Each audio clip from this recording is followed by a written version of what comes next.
Омо көті қышып баратын жерге барып, бір-екі опыты болады. И оған берілген қыз ол пәк ешкіммен жатпай жүрген қыз емес точно, да.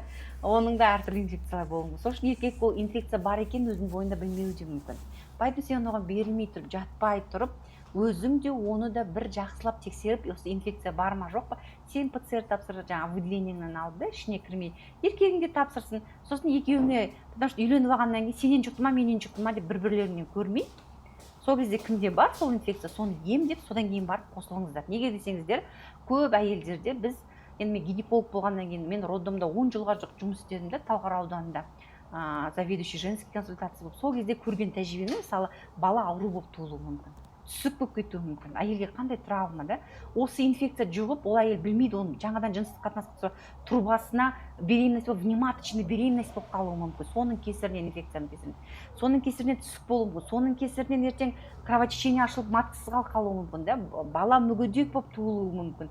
Сол, мысалы, сифилиспен ауыратын әйелден бала туылса, бала соқыр болып кетуі мүмкін, қыздар мерезауыр деп айтамыз.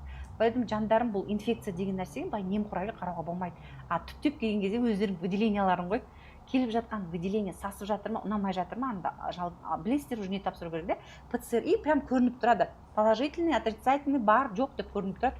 Бар болса, болды, емделу керек, жоқ болса, онда тіпті жақсы, жоқ деп, уже қорықпай жүресіздер. Түсінікті.